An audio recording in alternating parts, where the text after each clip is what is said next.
get a deal where people stop getting killed. They had a number that just came out that a tremendous number of Russian soldiers are being killed.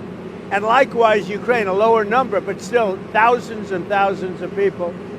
And now we're adding towns where they're being hit by missiles. So it's a lot of people being killed in that ridiculous war.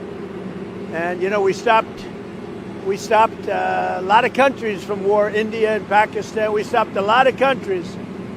And we're going to get that one stopped too. Somehow we're going to get that one stopped. That's a really horrible... Well, there'll be sanctions, but they seem to be pretty good at avoiding sanctions. You know, they're wily characters, and they're pretty good at avoiding sanctions. So we'll see what happens. But Steve is focused right now on the border in terms of, we're talking about with Gaza, getting people fed. And he may be going, I think next week, Wednesday or Thursday, may be going to Russia. They would like to see him. They've asked that he meet, so we'll see what happens.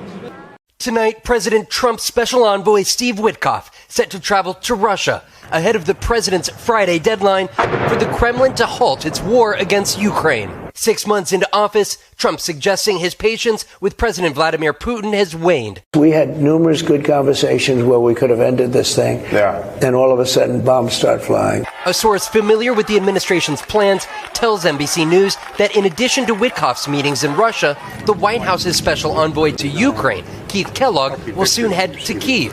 Their meeting as animosity between the Trump White House and the Kremlin reaches its most perilous high. Dmitry Medvedev, the number 2 to Putin on Russia's Security Council, warning Trump about his ceasefire ultimatum to not forget Russia's nuclear capabilities. The president responding, So I have sent to the region 2 nuclear submarines. I just want to make sure that his words are only words and nothing more than that. The U.S. ambassador to NATO also making the case this weekend for the White House's negotiating efforts. You know, I think President Trump has been pretty clear that this war in Ukraine is not going to be settled on the battlefield. Ultimately, it's got to be negotiated, and there needs to be peace.